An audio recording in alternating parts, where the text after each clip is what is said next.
Galera massa, estamos aqui mais uma vez para uma nova aula e dessa vez a gente preparou aí uma aula especial para vocês, os francos.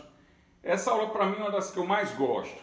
É uma pena que faz muito tempo que a gente não vê esse assunto em sala de aula por causa do tempo, que às vezes é muito corrido, e por isso a gente tende a condensar alguns assuntos. Por exemplo, condensa francos com povos bárbaros dentro da queda de Roma.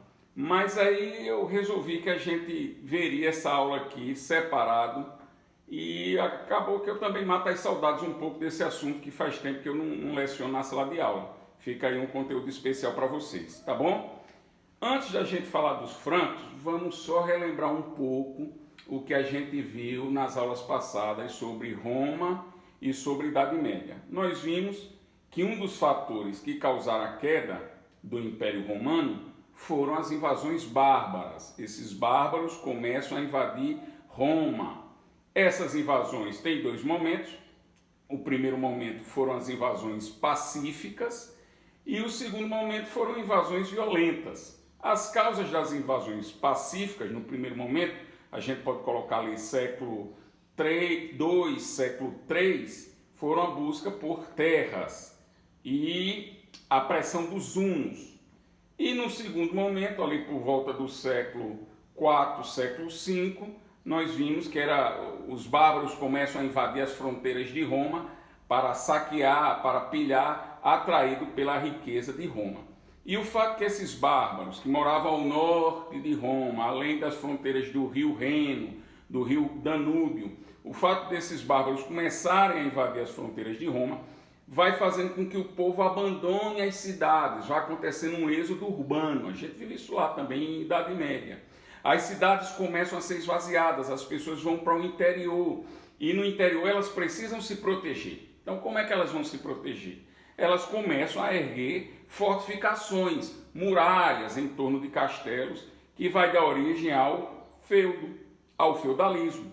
E ali dentro ela começa a tirar seu sustento, através de uma agricultura de subsistência. Ao mesmo tempo que as cidades passam a ser atacadas e esvaziadas e as pessoas fugirem para os feudos, para o interior, o comércio também vai sofrendo um retrocesso.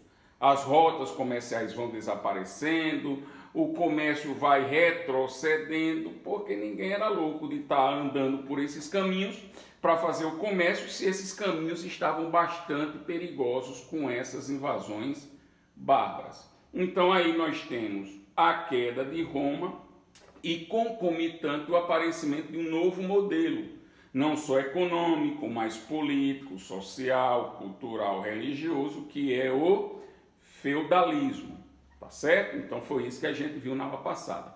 Sabe onde é que entram os francos nesse processo? Os francos é um desses povos bárbaros que passam a atacar as fronteiras de Roma. Nós temos vários povos bárbaros. Nós tivemos godos, ostrogodos, visigodos, lombardos, angos, saxões, suevos, alanos, alamanos, vândalos, érulos e francos. Qual vai ser a diferença dos francos de todos esses povos bárbaros que nós vimos?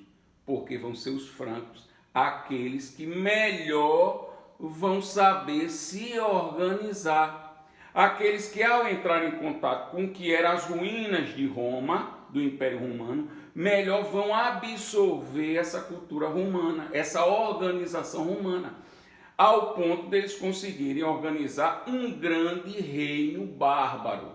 Lembre, os bárbaros, os germânicos, eles não tinham uma organização política centralizada, organizada como os romanos. Eles se organizavam em tribos, fazendo aqui uma analogia mais ou menos como os índios do Brasil pré-cabralinos se organizavam em tribos. Mas aí, ao entrar em contato com Roma, os francos foram aprendendo alguma coisa da política, da organização romana. E aprendendo, eles conseguem se organizar, se unificar e criar um grande reino bárbaro, que quase, nós vamos ver lá na frente, vai rivalizar com o Império Romano, na época de Carlos Magno. Então, essa é a grande importância dos francos.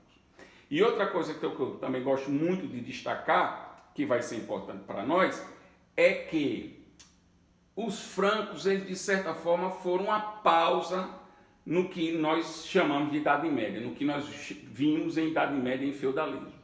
Nós vimos que o feudalismo foi um período de fuga das cidades, onde começa a haver a descentralização política em feudos, um certo retrocesso cultural, uma desorganização no seu primeiro momento, um certo caos.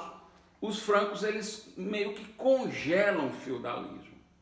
Ao criar um império, principalmente, repito, na época de Carlos Magno, organizado, um império com leis, com cultura, com administração. Então eles meio que pausam essa Idade Média. Logicamente, depois que acaba o Império Franco, a Idade Média aí sim vem com tudo, vem com mais força e se consolida. Outro exemplo, às vezes, que eu gosto muito de usar, é que os francos, eles foram uma luz na Idade Média. A Idade Média é esse período meio caótico, que alguns chamam de Idade das Trevas, embora que nós vimos que esse conceito não é correto, não é bem aplicado. Então, dentro desse conceito de formação do medievo, do feudalismo, os francos, eles meio que foram a luz ao criar um império resplandecente, que vai destoar de todos os impérios bárbaros, de todos os povos bárbaros, visigodos, vândalos, ostrogodos, lombardos, burgúndios, anglos, saxões e etc. Então, essa é a grande importância do Império Franco. Essa pausa meio que eles dão na Idade Média, essa luz na escuridão. É esse império que eles conseguem organizar numa época de desorganização. É um povo que aprendeu com Roma. E ao aprender com Roma, consegue criar um grande reino germânico, um grande reino bárbaro. Principalmente onde hoje é a França, cujo seu nome deriva de francos. Mas esse aparecimento da França é algo que nós só vamos ver lá na frente. Beleza? Então dá uma olhada para cá. Nós já temos aqui algumas imagens e aí nós vamos ter a definição do que seriam os francos. Após a queda de Roma pelos bárbaros, os francos vão ocupar uma região ali que hoje nós chamamos de França, que naquela época eram chamadas de Gálios. A partir de um rei franco chamado Meroveu, eles dão início a um processo de organização, por isso que a primeira dinastia vai ser Merovingia, leva a um processo de unificação de vários povos bárbaros, sendo este, atenção nesse detalhe, o maior reino bárbaro da Europa medieval, maior reino bárbaro, aquilo que nós vimos, e que irá contribuir para a formação do feudalismo. Beleza? Dada a definição, nós vimos que o primeiro rei a tentar essa unificação vai ser Meroveu, e por isso a primeira dinastia dos francos é chamada de dinastia Merovingia, também conhecido como a dinastia dos reis cabeludos, porque era um hábito dos povos bárbaros usarem cabelos longos, que eles tornavam mais sedosos, passando manteiga no cabelo.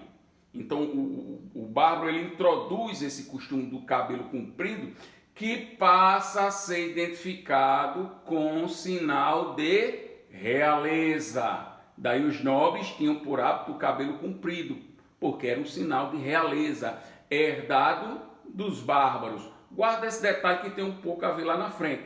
Só fugindo um pouco de assunto, quando vai surgir a burguesia, na Inglaterra, por exemplo, eles vão ser chamados de cabeça redonda, porque o corte de cabelo deles era curto, para se diferenciar dos nobres que podiam ter cabelo comprido. Tá bom? Então nós temos aí Meroveu, que vai iniciar o processo de unificação das tribos francas. Lembre que os francos se organizavam, os bárbaros de maneira geral, se organizavam em tribos. Cada tribo tinha o seu chefe tribal, geralmente o mais forte. Havia o conselho de guerreiros, que se reuniam numa cachoeira, na floresta, nas ruínas antigas, e o conselho de guerreiros escolhia quem era o chefe tribal. Geralmente era o mais forte, o mais preparado. Então Meroveu, dentro desse costume, ele vai devagarzinho conquistando e unificando algumas tribos francas, que geralmente se dividiam em francos sálios e francos ripuários, né? Salhos vem de sal, ripuários vem de rio.